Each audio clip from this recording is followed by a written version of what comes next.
Välkomna alla! I would like to welcome you all to 3PS's Sunday Zoom, where we usually have our conversation about the principles in Swedish. With that said, today we have an international guest and we'll have our conversation in English. When we open up for questions and sharing, you can ask and share in both English and Swedish. We will translate your question. This webinar is being recorded and you can find the recording on 3PS's YouTube channel. Well, I'm so glad to welcome my friend Marina Galan to 3PS's Sunday Zoom. She lives in Querétaro, Mexico, with her 3 sons. Marina is an inspiring speaker, leader, and coach, and is a firm believer that the understanding of the 3 principles of the human experience has the power to transform any life, making well-being and mental peace sustainable. She dedicates her life to spending this understanding in any way, spreading this understanding in any way she can. Marina is a woman who walks the talk.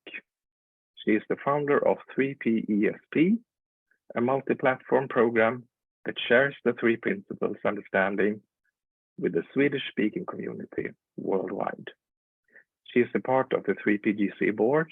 She co-runs the 3PC international community with Natasha Swedlov. She has translated the missing link into Spanish. I can keep going on, but I think it's best to let Marina start and dive into today's topic, how to find peace of mind in turbulent times. You're welcome, Marina. Oh, we can't hear you, Marina. There you go. Yeah. Hello again. Hello. I was saying that it's always funny to listen to someone else introduce you like that, talk about you like that. No, it kind of places you on the spot, and I don't know if this happens to you, but sometimes, like when you go through what you actually have done, you yourself are surprised and are like, oh yeah, I've done all that. It doesn't really feel like that on a 24/7 basis. But I guess that's just part of the human experience as well. Anyway, thank you for having me here. It's really, truly an honor. I see old friends, very dear old friends, and not so old friends, more like new friends. And I see people that I have never seen before. So it's always very exciting to meet new people that are in any way, shape, or form excited about this understanding and about sharing the good news that it brings. Anyway, how to have peace of mind in turbulent times was the topic chosen for today's talk. And I was just telling my hosts before they opened the room that I didn't know when the theme was chosen how appropriate it would be to my current circumstances. And so I am surprised and somehow humbled by the whole thing, because I have been, in a way, forced to really reflect on how to have sustainable peace of mind in turbulent times. And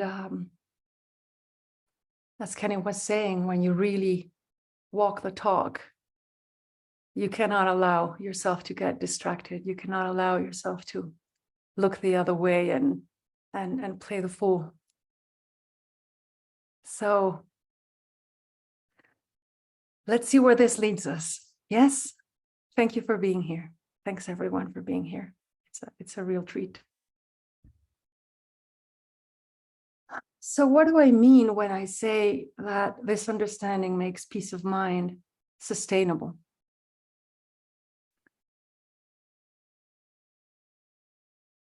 What this understanding points to is the fact that the way the human system is designed, we go in and out of our perceived well-being. So sometimes we experience peace and mental clarity and peace of mind, and sometimes we don't. Now, I was talking to someone yesterday, and we were exploring how it is never voluntary, right? I mean, who gets out of peace voluntarily? Nobody ever brings themselves out of peace voluntarily. But it happens. We do, innocently, with our thinking.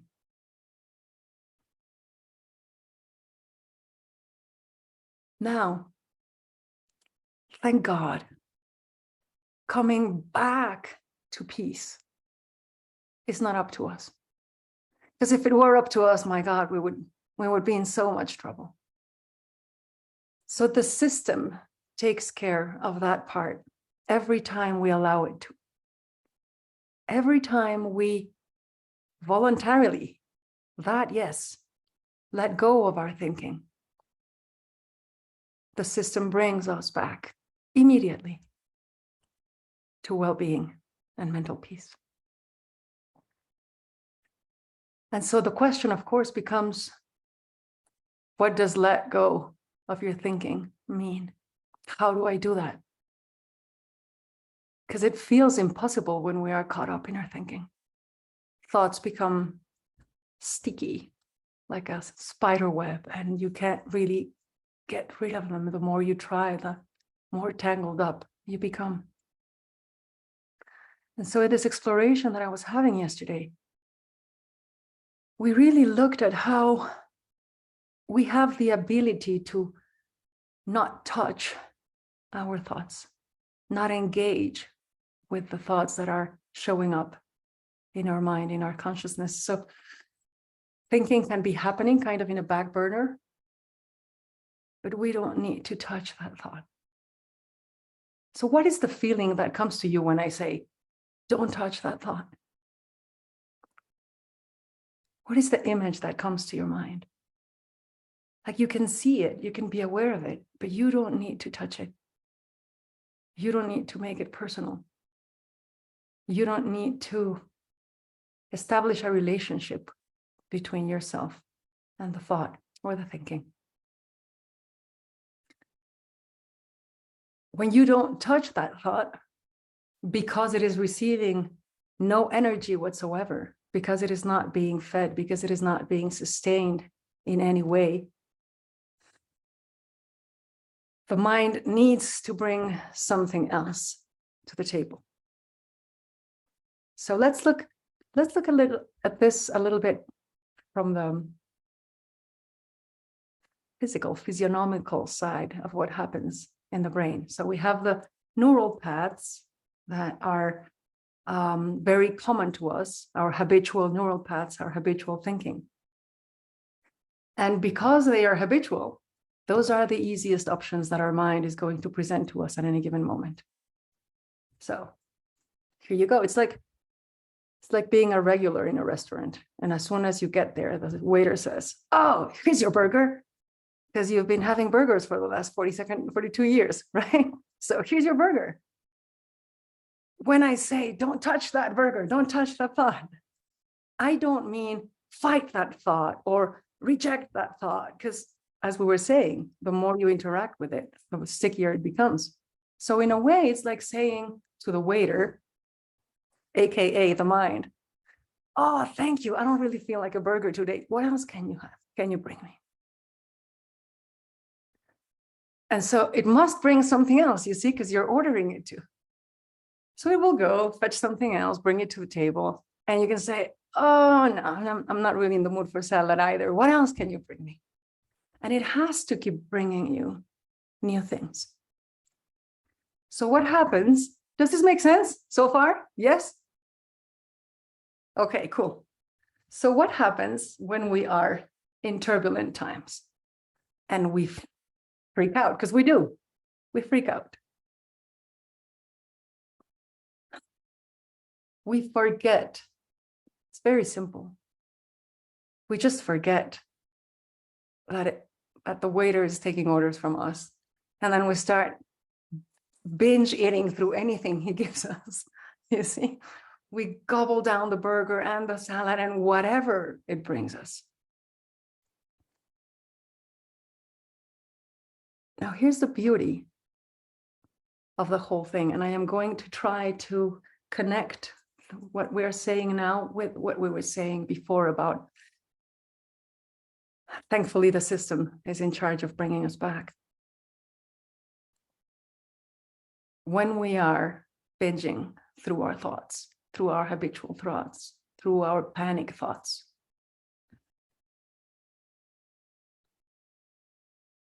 wisdom will pull up a signal to invite us to let go, to stop touching that thought. And that signal is our feelings. Now, this is really counterintuitive in the world we have grown up in, because we've always been directed in the opposite direction. So I want to tell you a little story about something that happened to me a few weeks ago, in which I really could see the whole thing happening live. Yes. So my mother had been, I have an 83-year-old mother, and she has emphysema in her lungs, and it's very advanced. And so she has a lot of trouble breathing. And she had a couple of really rough days. And of course, when she can't breathe, her thinking goes wild, and then she gets really nervous and worked up, and she goes into a panic, and that allows her lungs to close even more. See, so she can't, it's a vicious cycle. Yes. So anyway, I had been with her for, I don't know, a day and a half, trying to calm her down, trying to help her breathe, etc. And for a few times in those hours, she was about to die. She was really going, and she was holding onto my hands like this. She couldn't breathe, and she couldn't breathe, and she would look at me straight in the eyes, and her tears would start streaming down her face, and I could see her panicking. Now, it was incredibly tempting to follow my panic thinking, my own panic thinking in the moment. But it made no sense at all. So I had that pause, that bit of a moment there in saying, how would that be helpful? At all. Nothing. Yes. And so I was able to meet her panic with absolute calm and absolute peace. And I could see her calming down. Now, fast forward a few hours, and we are calling an ambulance because she can't breathe anymore, and she wants to rush to the hospital, and the paramedics are coming in, all rushing through. And as the paramedics rush through, she is even more panicked, and so she doesn't want them to take her, and she starts pulling the mask off, and she's fighting the paramedics and hitting them, and so they need to sedate her, which takes her into a respiratory arrest. And then they start, PCRing her, and we are in the ambulance rushing through the streets of Querétaro at 175 kilometers an hour. The siren is blaring. My mother is in the back. Her IV explodes. There's blood everywhere. And I, again, could feel different times the panic arising, right? But when we understand, and this is where the understanding comes into the game. When we understand what that panic is bringing, which is an invitation to let go and allow the system to bring you back to what is useful, to what is optimal. Because that's the thing. The understanding points to the fact that the system will bring you back to what is optimal to deal with the situation. So it is not always necessarily shanti shanti loving peace. It can be something completely different. So we will go into that. but hold on. So I can feel the panic, right? And of course, logically, it makes absolute sense to panic, but from the understanding, it doesn't make any sense to panic. I am sitting in an ambulance with the driver, rushing through the streets. Panic is not a good idea.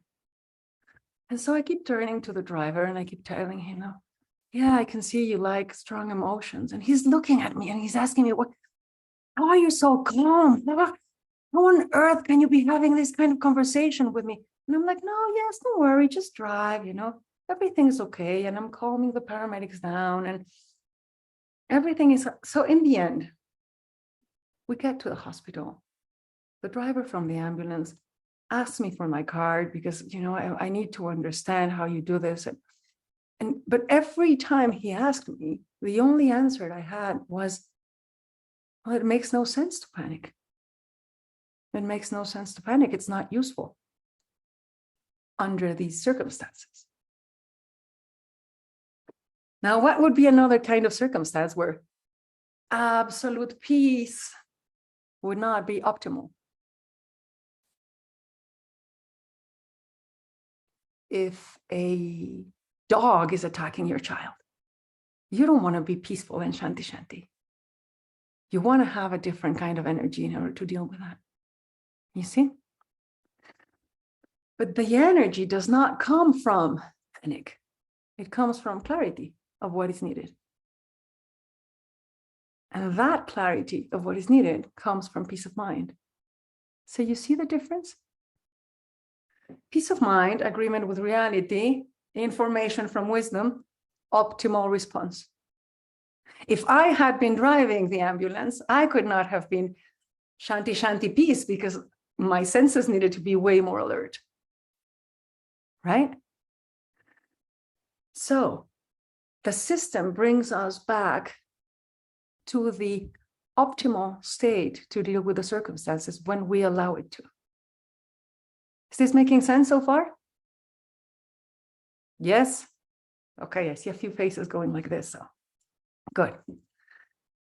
Now, when we say turbulent times, we are not necessarily referring to 2 hours where I was rushing my mother to the hospital and dealing with this. We are talking about an ongoing difficult circumstance, throughout days or months or years.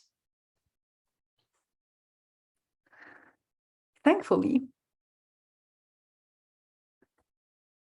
the system doesn't get tired and needs to rest.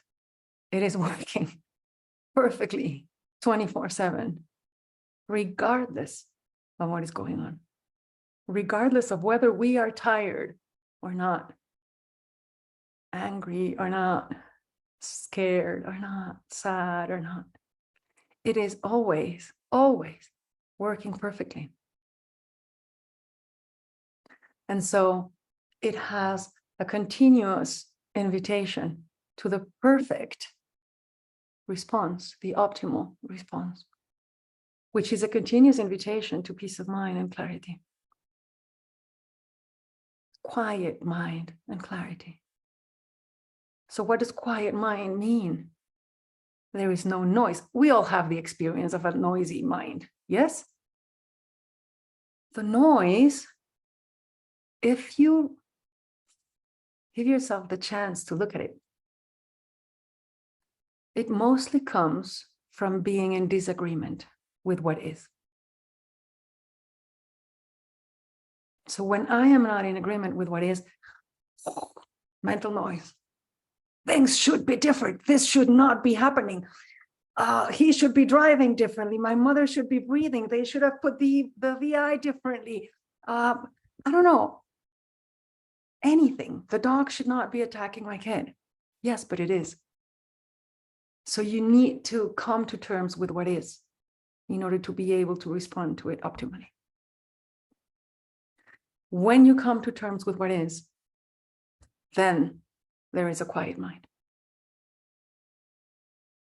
There are endless accounts of people in war when they are out in duty and they are being attacked and bombarded and all that. And every single time what they say is, you do not feel the fear while you are under attack. There is always clarity and a quiet mind. It's only after the attack that then your mind begins to go everywhere, and then you can experience fear or anger or sadness or whatever. But during the attack, there's always presence. And presence implies agreement with what is. So you see, even in those moments, the system has your back. It's taking care of you. It's bringing you to no mental noise.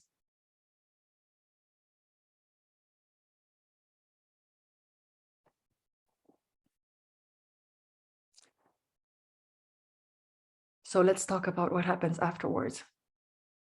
Now that the danger is over, and now our minds are free to work themselves up.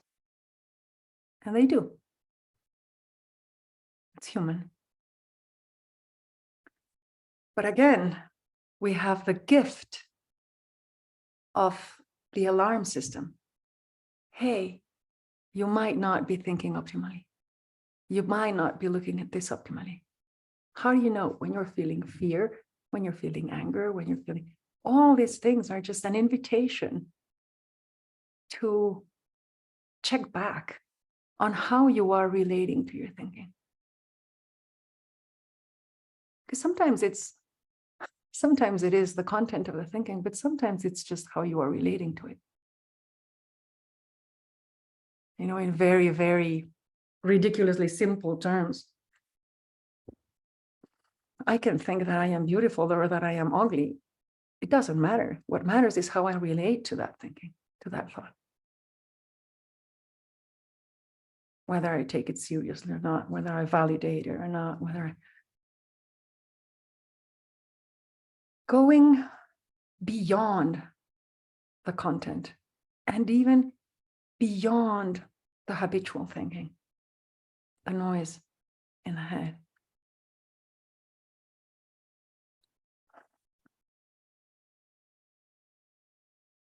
Have you seen little babies, how they are continually in experience? Like they don't stop, they are experiencing everything, yes? And so we know that there is thinking going on in the back, right? Now, as we grow into adults, for whatever reason, we cannot understand thinking, but in terms of language. Like, can you think of a thought and not think of it in terms of language? You can't. There's always a story. And yet babies and little kids don't necessarily have language, and they are going through the motions of experience. So what does this point to? The principle of thought is not in the form, so it cannot be in language. Thought is just an energy moving through us. And then our minds tells the story of what that might mean, you see? So this means that my mother is in danger and that the paramedics are assholes and that this should be happening differently. That's the story my mind is making up. The thought is just energy passing through. And so when we start exploring the principles and we get really interested in thought, we get very interested in looking at the content of thought, yes? Oh, because I was thinking that. Oh, because I was thinking this and in that way. And instead of just realizing that type of energy, regardless of the story, forget the story, the energy that is thought is creating an experience. And the experience itself is letting us know how we are relating to that energy, what we are making up about it. So, Sid Banks says, this is important, guys. Sid Banks says, all the information you know is in the feeling. He didn't say 80% of the information you need is in the feeling. No, he said, all the information you know you need is in the feeling, all of it. Listen to the feeling. Find a good feeling and let it guide you.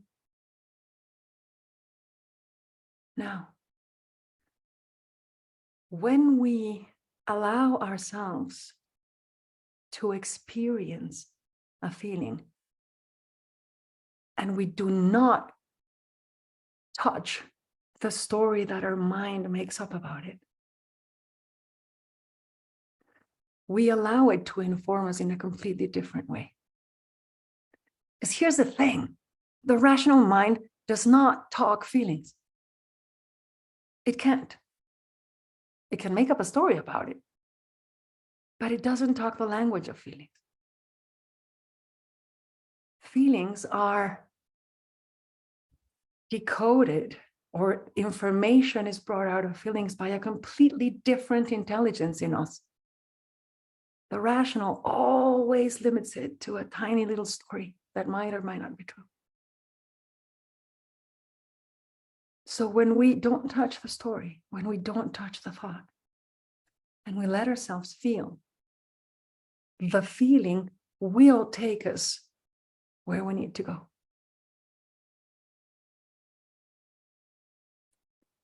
We, through this understanding, have the enormous opportunity to become intimate with our wisdom, to become intimate with our feelings, to learn their language, to learn how it is that they are guiding us, to learn to trust them beyond the rational. It has nothing to do with the rational. You know, when you have an intimate relationship with someone, it is not rational, is it? It has to do with the feeling. It has to do with how you feel them and how they can feel you and how that communication happens beyond this. I was at the bank a couple of days ago, and these two women that work there, they would just look at each other and they would know, like they would give each other orders just by, it was like so beautiful to see, but it had nothing to do with language. It had nothing to do with rational. It was immediate. It was just feeling.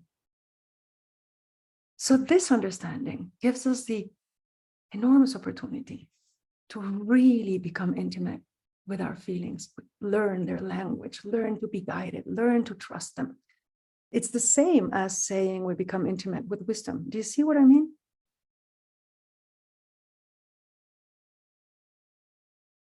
Turbulent times are an incredibly difficult challenge for the rational mind, because we really want to figure them out. Yes, we really want to solve them. And we can't.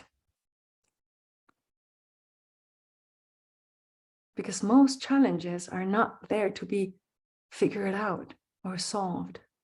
They're there to be experienced.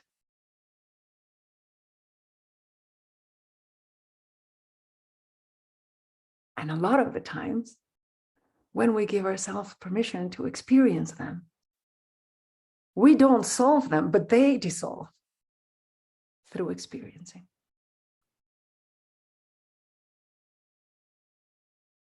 So when you let yourself feel,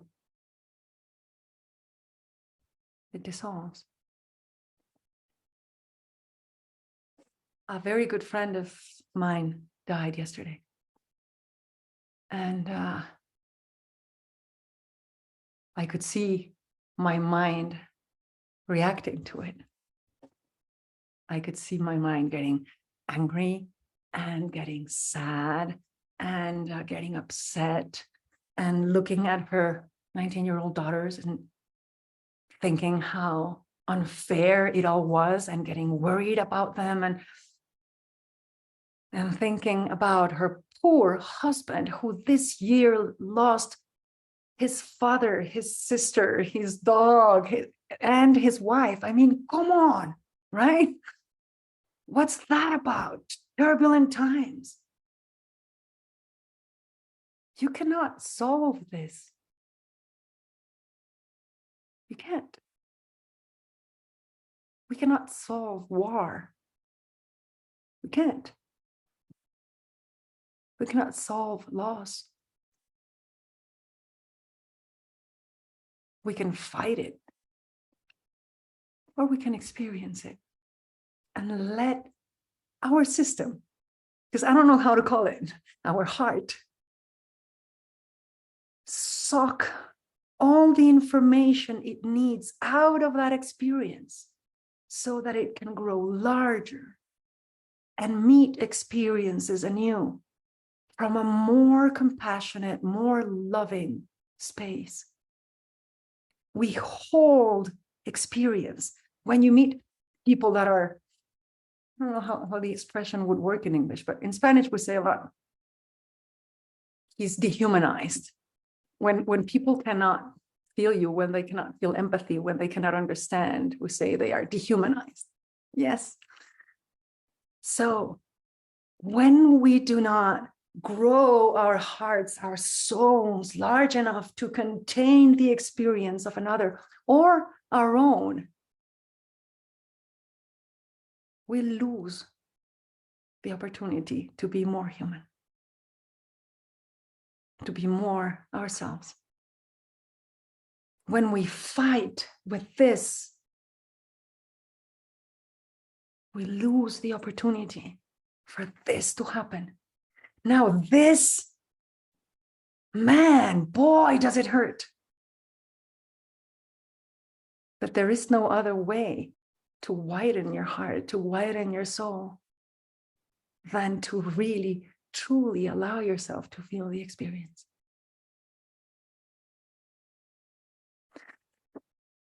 But we are terrified of feeling. We are terrified of really, truly immersing ourselves in the experience. Why? Because we have grown up and lived in a world that teaches us that those experiences need to be expressed by being projected onto the outside. And that is not true. So if I allow myself to feel anger, I will probably go and hit someone, break their nose, kill them. If I allow myself to feel sadness, I will end up depressed and not get out of bed for the next 4 months. If I allow myself to feel grief, I will never, ever recover from it and be able to meet the world anew. And so we learn to be terrified of experiencing, of feeling. And we are desperate to find a solution here. Now, see how finding a solution here is always rejection on some level?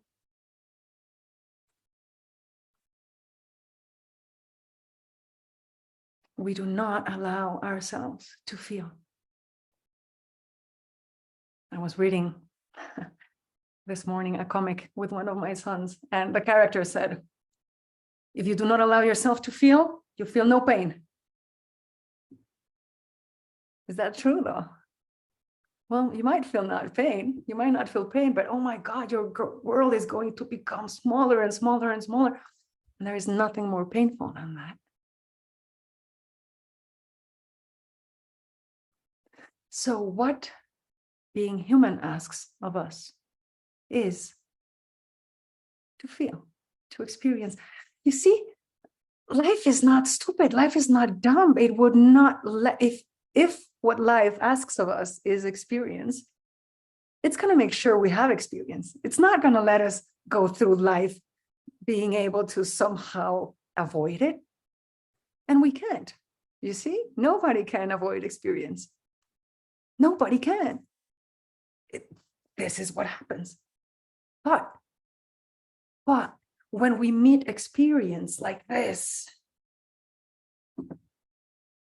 we grow into something completely different than when we meet experience in surrender.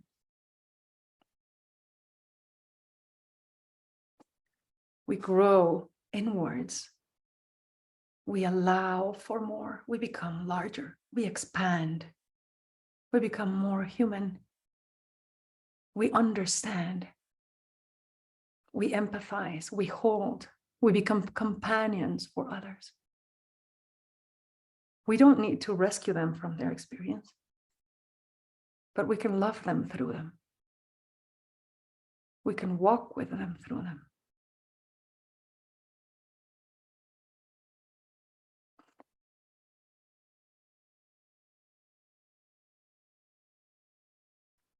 When you allow yourself to feel fully, truly, completely, that feeling guides you where you need to go.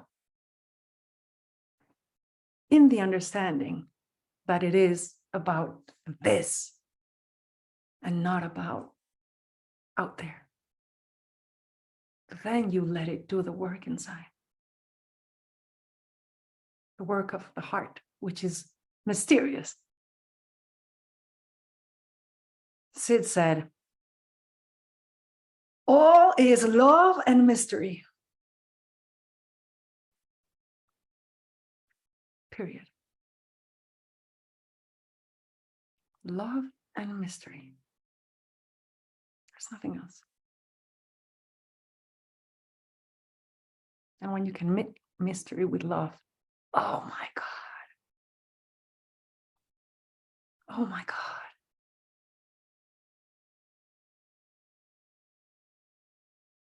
I was talking to my mother's friend yesterday at the funeral, and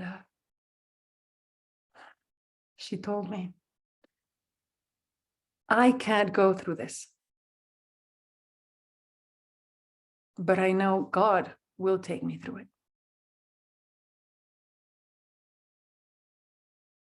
I am in absolute surrender.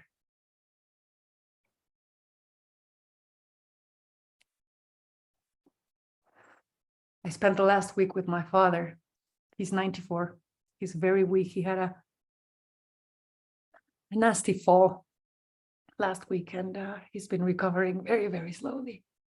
And I could see him try to fight it with his head, because he has been the strong guy for his whole life, and he's so proud of himself and his strength and his... And yet he is having to surrender. He's having to surrender to his own weight, to being helped, to humility. And I could see him go in and out of it, in and out of it, in and out of it.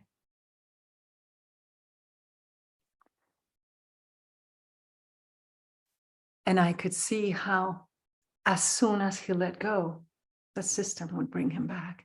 And he was pleasant and funny and charming and joyful.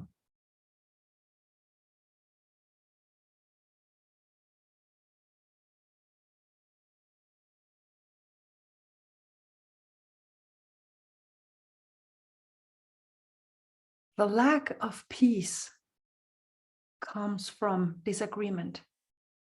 It comes from rejection. I know you have all had the experience of being okay with being sad, or being okay with being angry. So the problem is not the sadness or the anger, it's the being okay or not being okay with it. Turbulent times imply raging, magnificent storms inside us. But we have the ability to surrender to that. We have the ability to surrender in the unknown, and not only surrender to the unknown, but thrive in it. We were designed to thrive in the unknown. Look at babies. They don't know anything. They are being woken up, changed, taken someplace, changed again, put into water, brought back, fed. They are just going with it. They don't know shit, but they're thriving. They're not stressed. They're not stressed because they're not rejecting it. I mean, they just came into a world that is completely alien to them, from darkness into light, from silence into sound, from being by themselves to being surrounded by people all the time. It's insane when you think about it. They don't have a problem with it because they're not fighting it. And so they thrive. So if babies are designed to thrive in the unknown, we are too. It's just that we've grown accustomed to control, or the illusion of control. So I remember when my kids were little and everybody would tell me, no, you have to follow a schedule and always the same thing, one after the other. So the baby knows what's coming and that will make them feel calm and everything will be predictable. They didn't have a problem with nothing being predictable, but I was forcing that into them. And then they would get into predictability. And then if I take predictability out, then they would feel stress, you see? So peace in turbulent times comes from the recognition of our design. The recognition that that mental peace is perfectly possible. And not only perfectly possible, optimal to deal with turbulent times.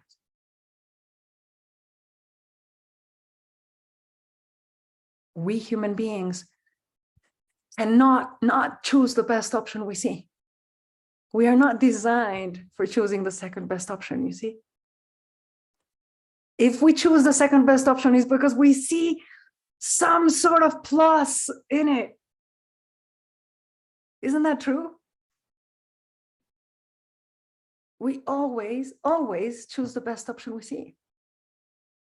So peace in turbulent times becomes possible when we see it as the best option in turbulent times. It's as simple as that.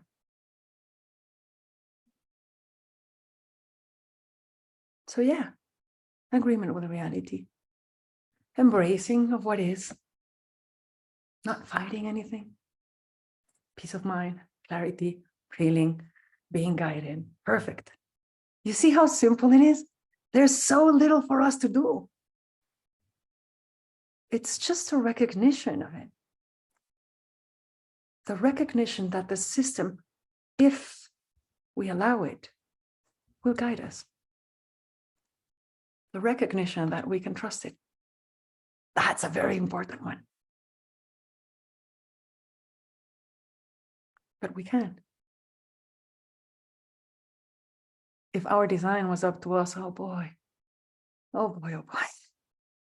Thank God it's up to universal wisdom. So we can trust it. Because it's not us and the universe, us and life, us and wisdom, us and nature.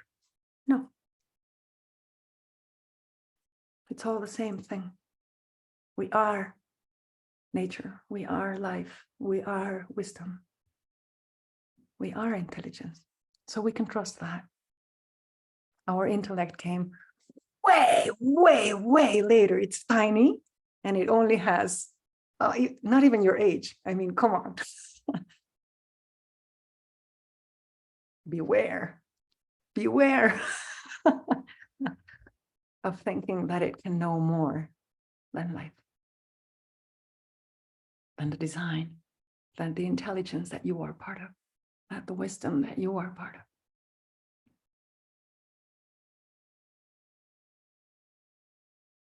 Peace is always the invitation.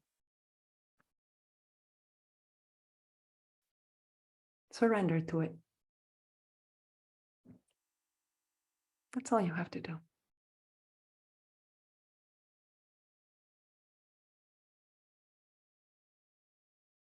I think that's it. I'd love to hear what you guys have to say, or what you guys are hearing, or if there are any comments or questions. Yeah, thank you, Marina. That's lovely.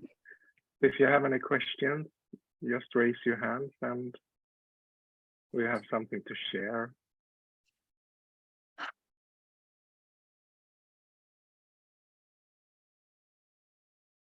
I see Ricard.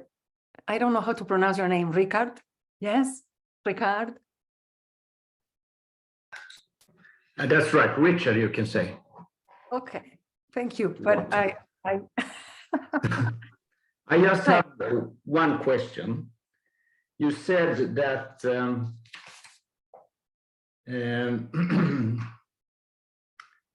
we have to learn to know our feelings and accept them. But doesn't the feeling come from the thought? And the okay. And the thought isn't anything if you look at it. Okay. So here's how it looks to me. Okay.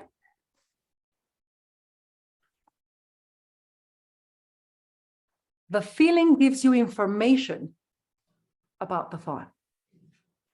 It is a real-time feedback system of what you are doing with your thinking. Because as I said, I am ugly can feel horrible one day and it can feel completely irrelevant another day. So it's not the content of the thought per se. You see? It's what I am doing with that energy, what I am doing with the story of that energy. If I am believing it, if I am not believing it, if I am turning it into a problem or not turning it into a problem, or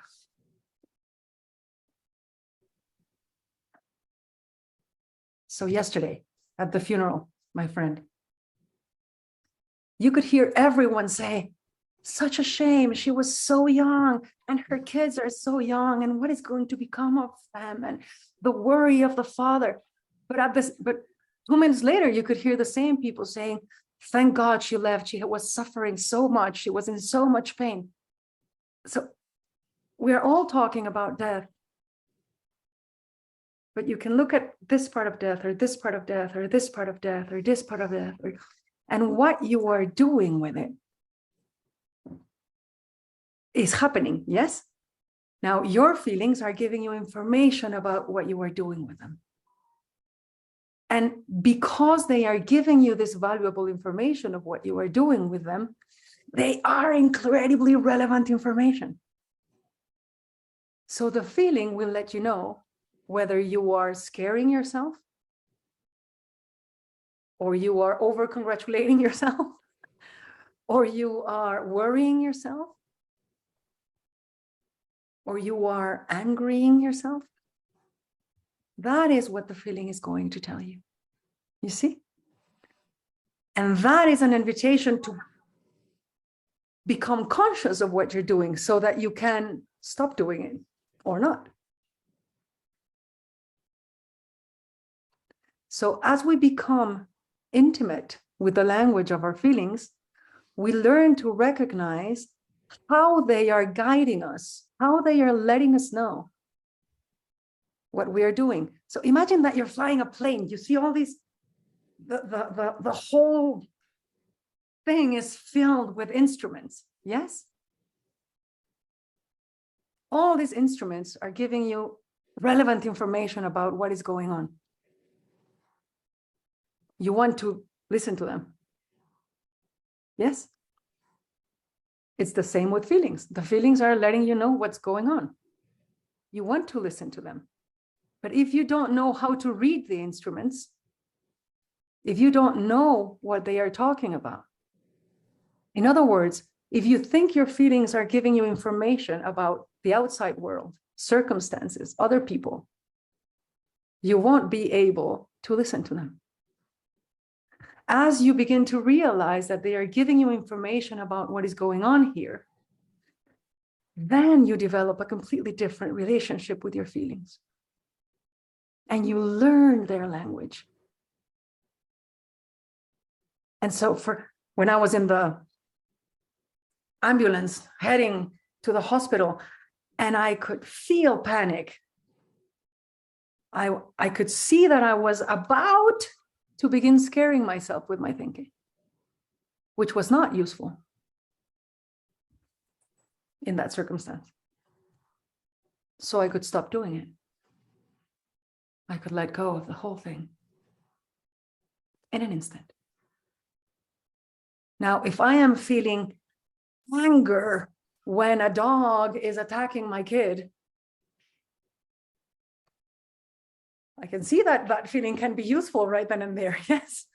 So I can use that anger to separate the dog or to attack the dog or to whatever. I'm not going to go and say, oh, hello, little dog, could you please stop biting my kid? It hurts. So you see, is it useful or is it not useful? Anger is very useful if the dog is attacking my kid. It is not useful if my kid dropped the milk. It is not useful if I am driving in an ambulance with my mother. Fear is incredibly useful if I am being persecuted by a raging dog. Fear is incredibly useful because it will make me run faster. It will bring the blood to my limbs. You see? But it's whether it's useful or not. So is the way you are relating to this thinking useful? And the feeling is an invitation to see whether it is or not. But in order to get to the stage in which you see whether it's useful or not, you have to both be present to the circumstance, to the situation, and allowing yourself to feel completely, sucking out the information out of the feeling. Does that make sense, Ricardo? Yeah, but I got the impression that you had to choose between the feelings. If you have some feelings that comes to you, you have to choose that one and not that one. That's the way I first heard it. Yes, I'm sorry if it sounded that way. No. It's my thinking. The feeling is there. It's already there. You don't get to choose whether it shows up or not. You feel it.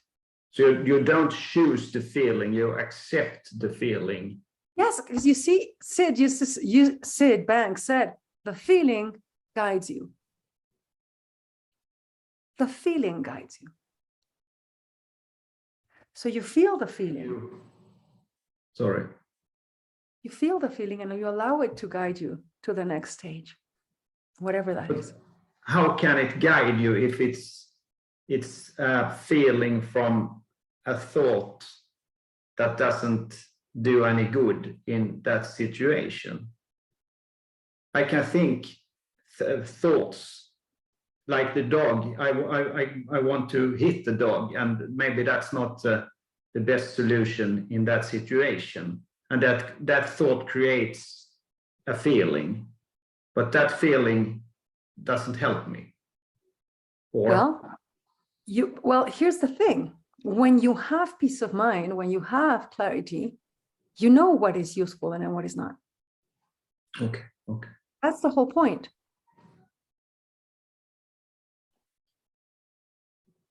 So we talk about peace of mind as if it were a feeling, but it's not a feeling.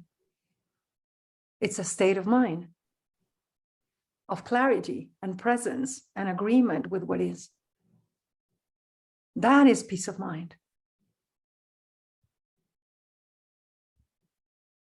Thank you very much. My friend's husband is going through grief. Grief is, well, I don't know, it's 5 or 8 steps or something like that. And you have anger and negation and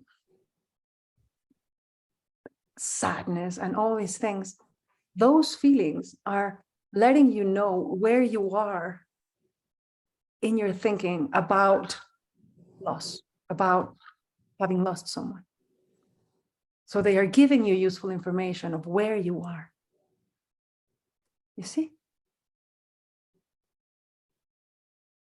Clarity. Oh, I am still angry. Is anger useful to lead my teenage daughters in life? Not really. You see? But it all depends in the moment.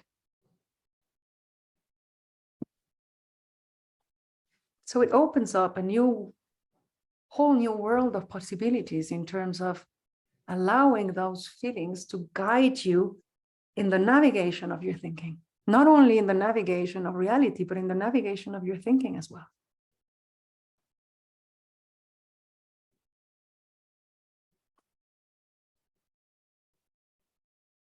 One question, just one question. You Yes. said reality. How do you define reality?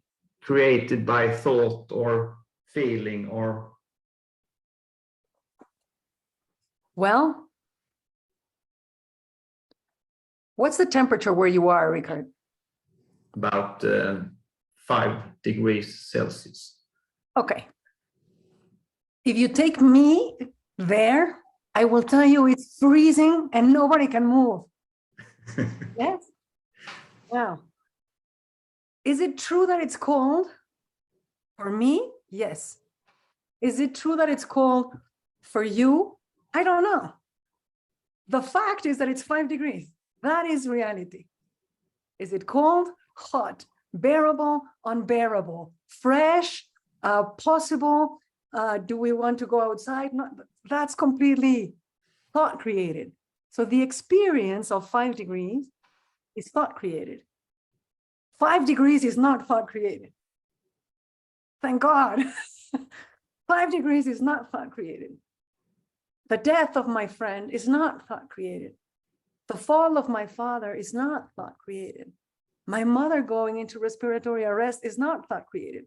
But the experience of all of these things is thought created. And my feelings allow me to see whether I am in agreement or not, whether I am embracing or not, whether I am rejecting or not. You see? So the feelings are always an invitation to more flow, more grace.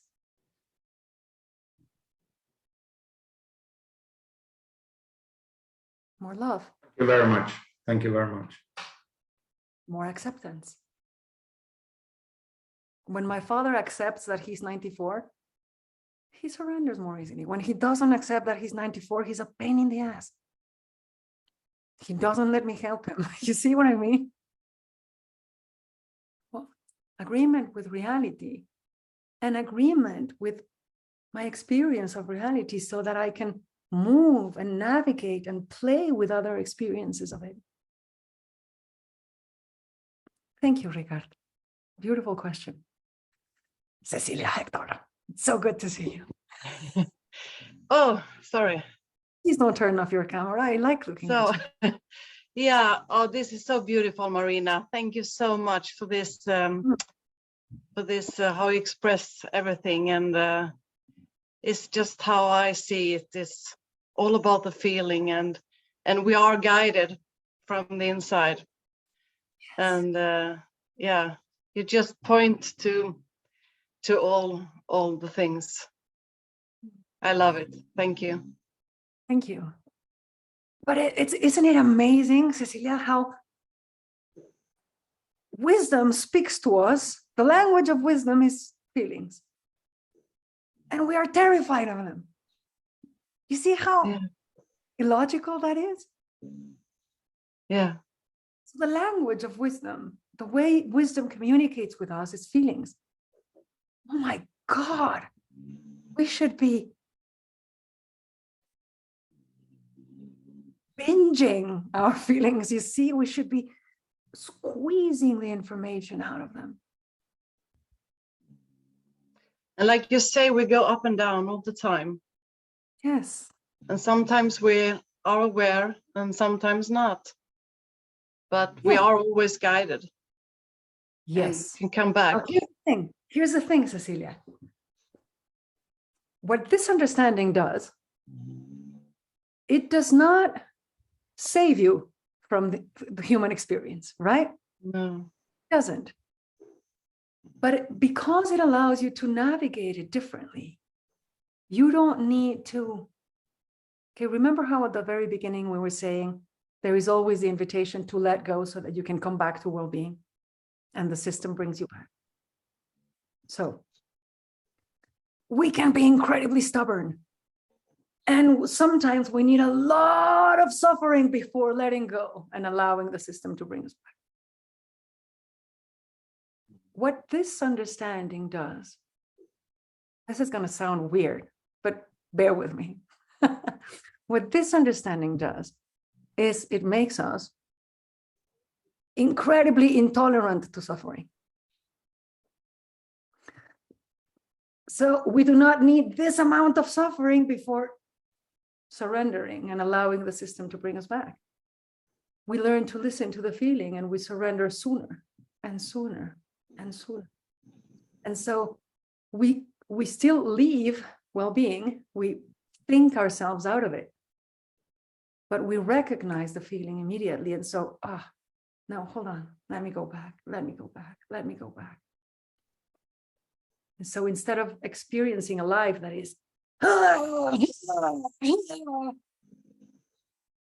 you just flow here with grace and elegance and beauty. Because you are, I don't know about you, but I find myself, especially in this last few weeks, I find myself surrendering 200 times a day. It's like, oh my God, here I go again. Oh, there I was again. Oh, there I was. It's just surrender, surrender, surrender. Constantly. So it might sound paradoxical, the fact that we are expanding ourselves to hold more, and that at the same time we are becoming intolerant to suffering. But it is actually not a paradox, because we are able to hold the space of suffering for others and for ourselves when we find ourselves unable to surrender, to let go. So it's not a paradox, because they are on different levels. They are operating on different levels. Our ability to hold the space for it comes from understanding what is causing it, the fact that it's not going to last long, and that we are willing to surrender. And that makes all the difference, the willingness to surrender.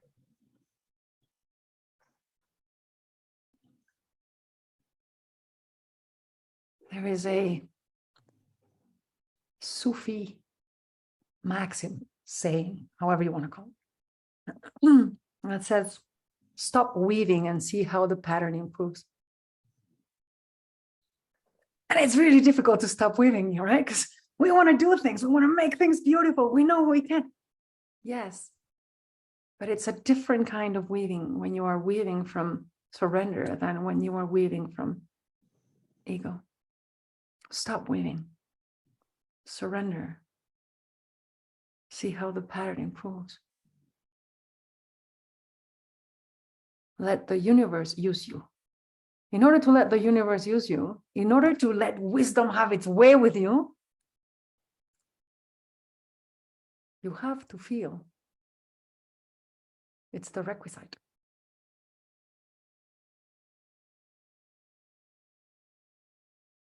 You can't be guided if you're not willing to feel the guidance, because it's the way, it's the language.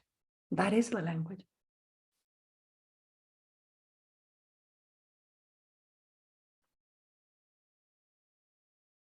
Thank you, Cecilia. Hey, Gunilla. It's so good to see you. My God. So good to see you, my old friend.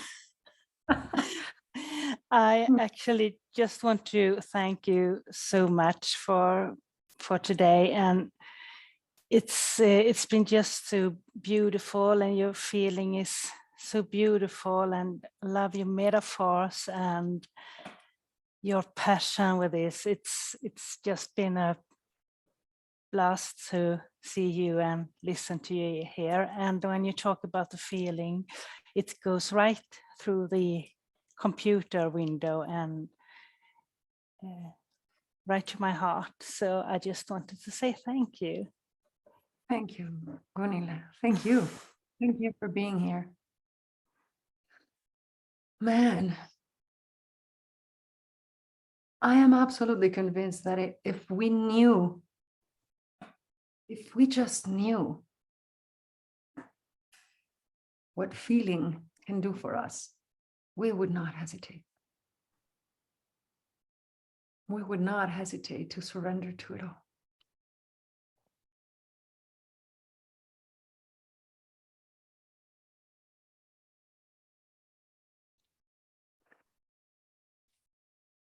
Again, like we were saying right now with Cecilia, it allows life to not be so extreme in the suffering. It allows you to just flow in more grace. But at the same time, almost paradoxically, it also allows you to experience the personal fully and completely, Prismacolor, not black and white, like really. Because it's beautiful that I am in love with you and not there is love. No, I am in love with you. And I am hurting because my friend died. And I am sad because she was my friend. And you see the beauty of the personal experience. But then I can experience that hurt for the loss of my friend without the fear of feeling it. I give myself permission to go there too. So in a really literal sense, this understanding makes us free to feel anything. It makes us free to think anything without getting tangled up in it, without getting over-identified with it. Isn't that beautiful, though? The freedom it brings. Yeah, it's truly a gift. I know. I know.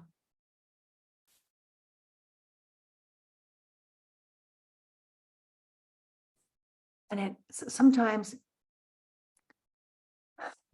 to the newcomers to the understanding, it can look like dehumanizing, like, it's just your thinking, it's just your thinking, it's just your thinking. We don't need to feel this, we don't need to feel that. When in reality, it's the opposite of it. It's the opposite of that. It's an invitation to become more engaged with life while being more detached from it.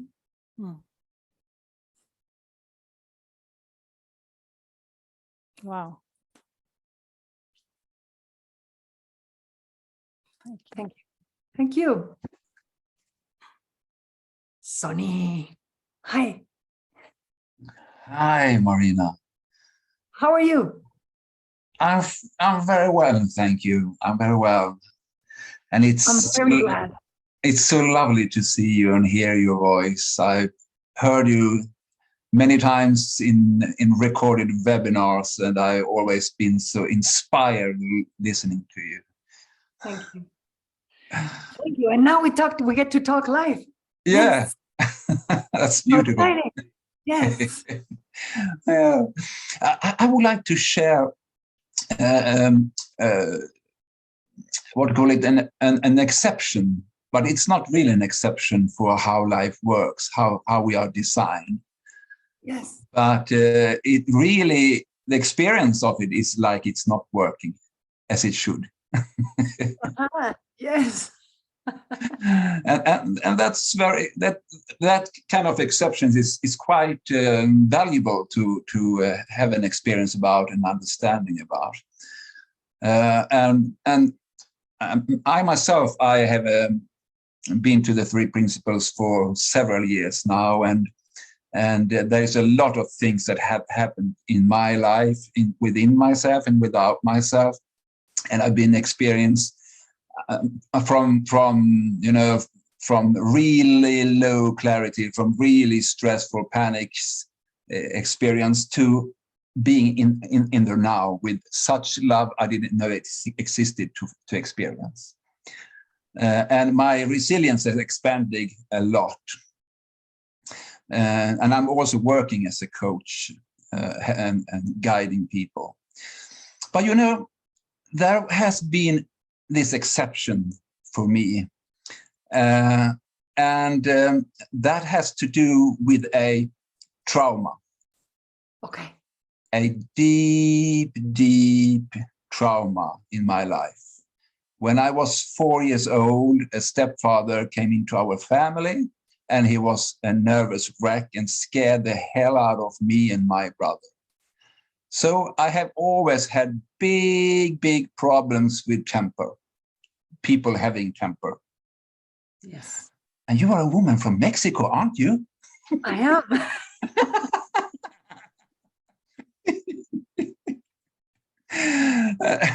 So when this trauma, this is the biggest trauma in my life, when that has been triggered, that's not a matter of noticing any kind of feelings, because it's so high energy there, it's so high speed going on there. So when that's triggered, boom, I'm just there.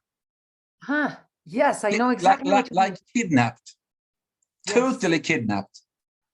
Nothing to do. There is no guidance, there is nothing. It's just stuckness. I know exactly what you mean. Yeah. But do you know what happened just a couple of weeks ago? Tell me. Wow.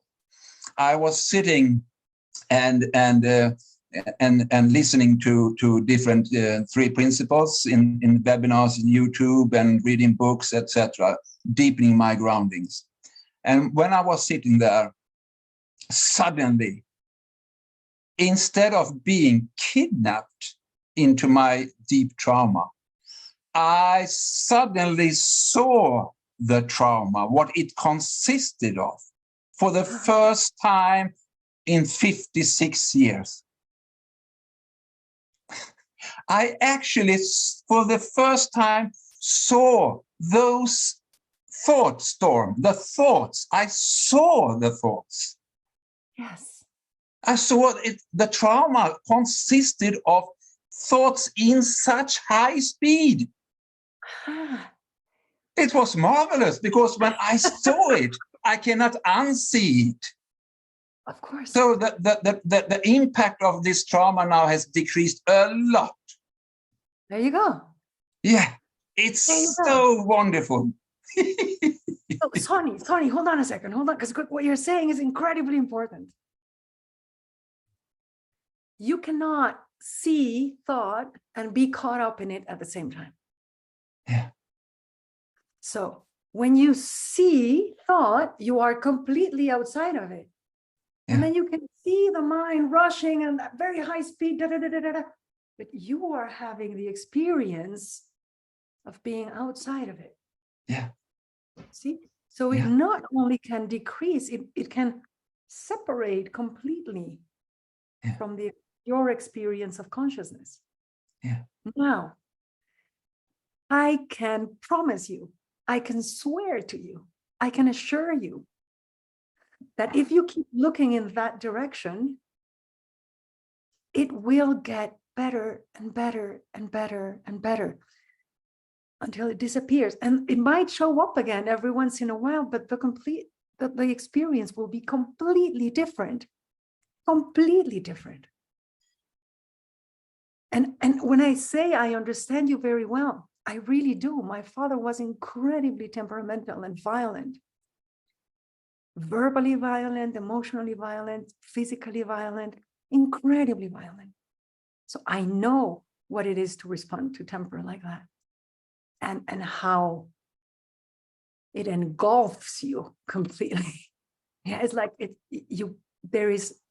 doesn't seem like there is any possibility outside of it, but there is, and you just found that crack. So keep your eyes on that crack. And as long as you keep your eyes on that crack, the crack will grow and grow and grow, and it will fill your experience with divine light. I can promise you that. I really, really can. So the exception, the exception is a matter of time. Yeah. And the beautiful possibility that this understanding brings is the crack. And so now you know the direction in which you need to keep looking. So it's the direction. You know, they say that once after having been asked a million times, what do we do? Sid finally answered and said, okay, I'm going to tell you what you need to do. Are you ready? Now listen carefully, because I'm going to only say this once.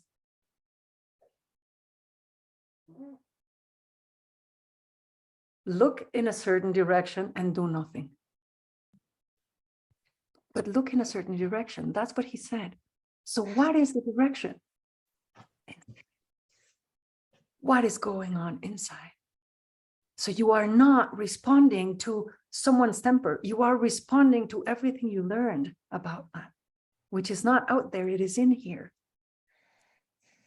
And so that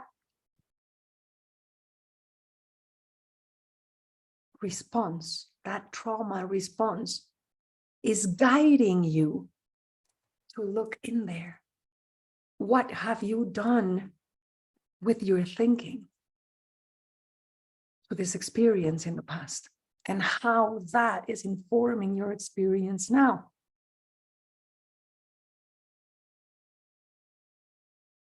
But it is this way, always, always, always this way, because it is giving information about what you are doing with your thinking, not about how you need to deal with the temper, about what is going on here. Now, we will always have blind spots. Yes, always. So for you, the blind spot has been how to deal with temper. And at some other point in your life, we will talk in a couple of years, and you will have a completely different blind spot. But as long as you can keep looking in that direction, those blind spots will keep dissolving one after the other, after the other, after the other. And you will keep having this experience of expansion and growth and possibility inside you. I know this. I know this because this has been my story as well. Not only with temper, with sexual abuse as well. So my story of man for 40-something years was hell. It was a hell that you had to put up with, that you had to get yourself go through, because, you know, life is full of men. But the possibility of ever trusting a man was not available to me until very recently. Like really, truly trusting, like resting in the presence of a man, in the intimacy of a man, surrendering. It was an exception, believe me. It's not anymore. But you have to keep looking in that direction, because your feeling is telling you about your trauma. And if you let the feeling guide you, it will show you how to dissolve the trauma so that you can make space for it and integrate it. And then you can meet temper from a completely different space. Or men, in my case, or whatever. You see what I mean? I am so thrilled for your crack. I am so thrilled that you saw it. Because like you say, you can't unsee it now. And from that moment on, that crack will open up, and an avalanche of light will come through to inform you. I know you're telling me the truth, because I experienced this truth myself. I've been doing all the thinking that you are expressing, I have myself. So I've been letting my psyche or mind, whatever, clean, and going deeper and deeper, and it does it automatically. And you know, what I have seen and understood when it comes to cleaning deep traumas is that the grounding via the understanding of the three principles, one of the biggest value, there's a lot of value, of course, but one of the biggest value when it comes to cleaning traumas is the depth of security and safety I have felt when I'm grounded more and more. And that has made the psyche cleaning more and more, seeing, looking more and more, until for 2 weeks ago, it was so big, it has gone down so big, that cleaning has been, and that resilience was so big. So now suddenly I could notice what was going on. Perfect. It's so beautiful, and it continues. I just let it continue, clean more and more, and there will be like I don't know what you see, domino effects. Yes. Other Domino. traumas, other things, limited what do you call it? Begränsande övertygelser. Limited, what do you say that in English? Begränsande övertygelse. Limited conviction? Or? Limited beliefs. Beliefs. And other limited beliefs going on in my subconscious will also dissolve. There's a lot of domino effects. So it's so beautiful. So beautiful. And what you're saying, the level of safety and security, that can only come from surrendering, you see? So the more you surrender, the safer you feel. And the safer you feel, the more you surrender. It's a virtuous cycle. There's no rush. You'll find your pace.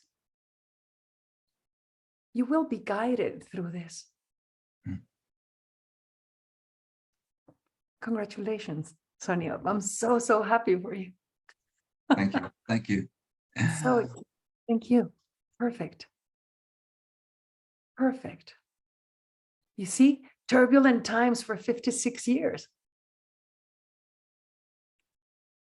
Man, I know.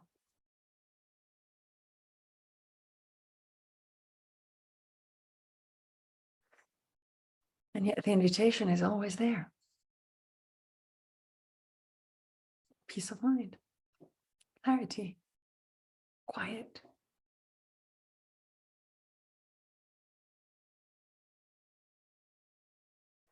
Let life do you. Let wisdom do you. And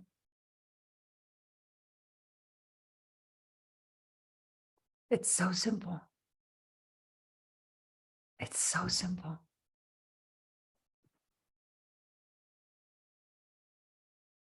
Just recognize the possibility of it.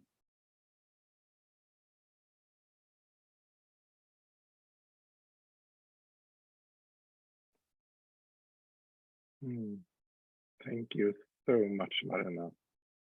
This has been truly amazing, and to speak with such a clarity and simplicity. And, well, I hope it was clear enough. Sometimes it didn't feel very clear in my head as I was speaking, but I'm glad it was clear enough out there. Such a great examples and everything. So and also, I mean, when you share your own story and what you've been up to lately, I mean, it really shows hope for us all. And I was also thinking that the system, it's not just in us, it's in everybody. And to see that when you meet a person that are suffering or are in turbulent times, that's also a gift. That's such a gift to see that, and helpful. It is. And can I add something? Do we have time? Can I add something else? Yeah, sure. Yes. Okay. Here it goes. So Because with my father and my mother, all that is happening now, you know, like the downward spiral of their end, the end of their life, you kind of have an idea of what is coming. So you can somehow imagine what's coming. With my friend, there is no imagining, like, you know, well, this is it. Yes.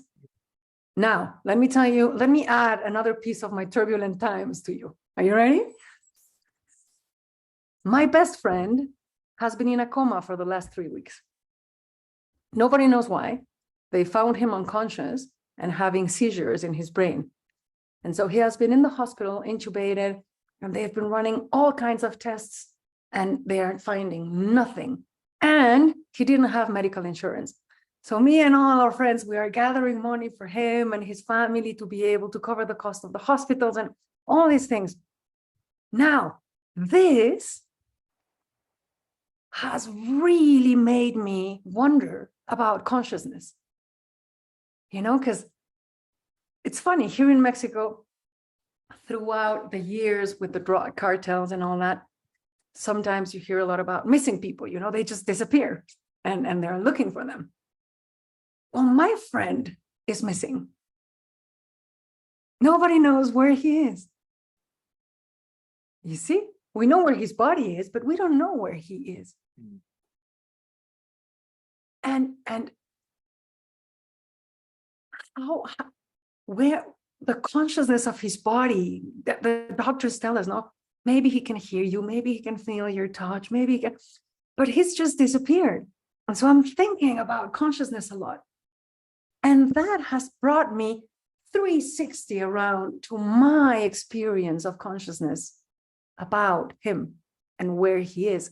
And all I can see my mind imagining where he could be, whether he will come back or not, whether he will wake up or not, whether he will have brain damage or not, how we will deal with his brain damage or not, whether he will need physiotherapy to learn to talk again or walk again. But it is all in the unknown, all of it. And so it's so interesting to have all these things happening in my life at the same time. And it's like everywhere I look, I am bumping against the limits of my understanding. It's like, this is way above my pay grade. This is way, I can't know how to deal with this. But like my mother's friend was saying, like my friend's mother was saying yesterday, I cannot navigate this. I would have no idea how to do it. But I am being guided. And if I follow that guidance, I will get through it.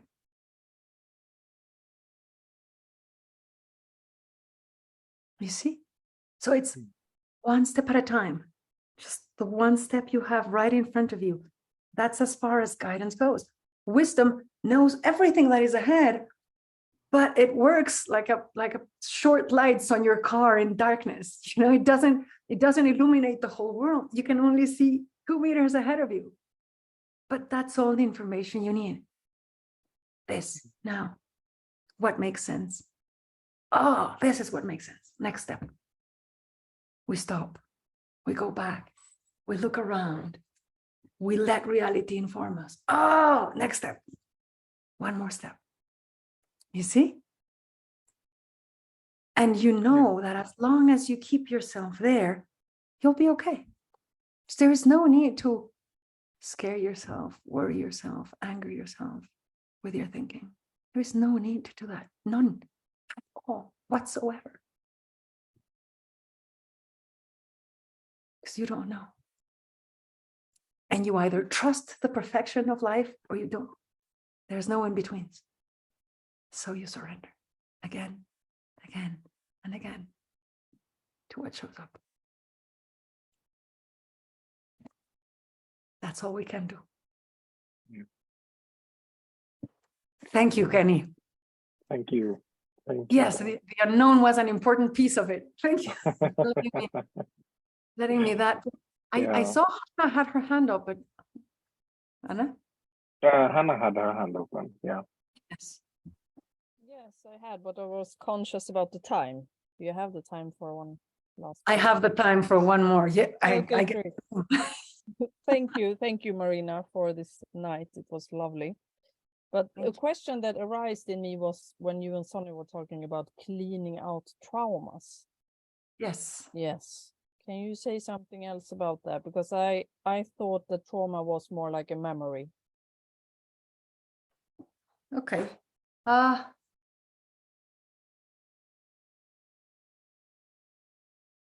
Isn't it like And seeing a now memory it in a doesn't. different way? Or Say that again.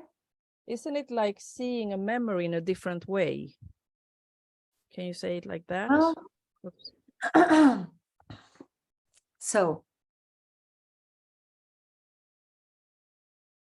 okay, here we go. There is thinking that is live in the moment, like what I am thinking right now.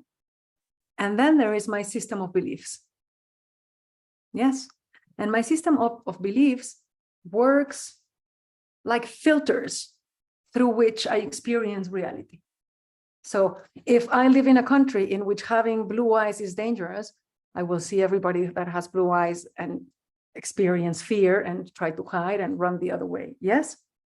Now, that memory, like you named, like you called it, is alive in me as a belief system. Yes? Yeah. So the filter allows me to see things and not see other things. Now, one of the things this set of beliefs, this system of thinking does, is it fixes an experience of something. So imagine, for the sake of the conversation, Hannah, that my grandmother used to dress up as a palm tree to scare me every night. Okay? Okay. Now, I grow up with a trauma around palm trees. And every time I see a palm tree, I experience anguish and fear and I can't breathe. And please don't take me to the beach ever. Yes. Okay. Now, that memory is true. Well, it's not, but it could be true. Let's imagine that it's true. So that memory is true. And so within my story, the fear of palm trees is justified. And anyone I tell the story to will say, well, of course, she's afraid of palm trees. Of course, she experiences palm trees from anguish and despair. Now, as a human being, every way a palm tree has ever been experienced or will ever be experienced in the history of humanity is a possibility for me. But I have fixed my experience of palm trees because of a memory that created a trauma response. Yes? Yeah. Now, as long as that belief system of palm trees are scary is valid in me, I will experience palm trees that way. But the truth is that if I am able to crack that belief, question that belief, get curious about that belief and say, well, I don't really know. Could palm trees be experienced in a different way? Like, what if they could? Like, I don't know. Let's see. And I can go outside today and slowly approach a palm tree and see what I experience. But do you see? So it's not looking at a memory in a different way. Is shedding a belief around something that is dictating my experience in the present. So the memory of my grandmother scaring me is dictating now my experience of palm trees. If I shed that psyche, if I shed that belief, if I shed that experience, if I allow myself to expose myself to palm trees again without that belief present, I could discover different possibilities. Not one, millions and millions and millions of possibilities of how to experience a palm tree. So trauma is a memory that was so intense that it fixed a certain experience as the only possibility for you.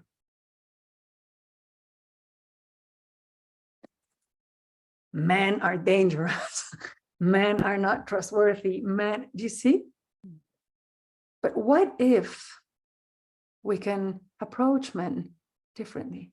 What if we can have a completely different experience of temper or power or palm trees or sex? If we don't question,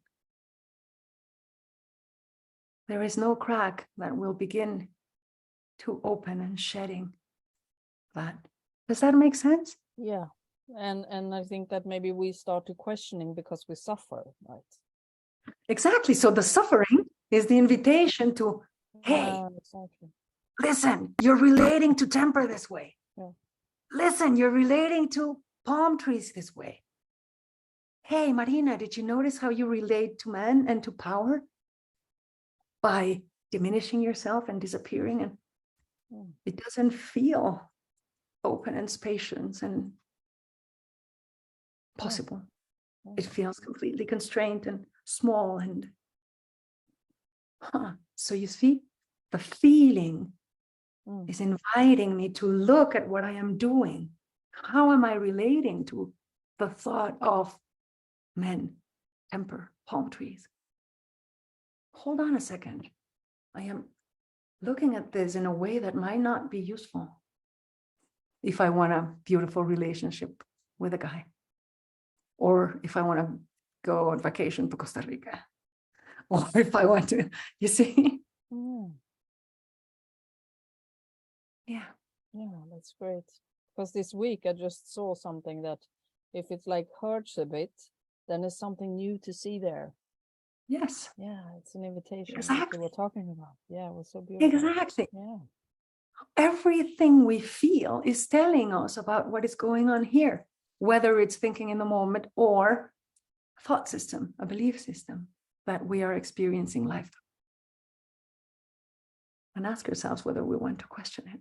And that's our free will, right? That's the there free you will. go. There you go. Beautiful. So another way of saying it would be, listen, life is going to allow you to scare yourself and limit yourself and constrain yourself, but it's going to hurt. So you're free to do it, but it has consequences. But you're free to do it. You're free to suffer if you want to. That's your free will. Thank you, man. Thank you. Thank you a lot. Thank you, Hannah. Beautiful question. Loved it. Loved it. It feels like it rounded the whole thing up, no? Yeah. It did very, very much what we talked about. Wonderful. Well, thank you. Thank you everyone for being here. It's been an absolute pleasure, really. And thank you, Marina.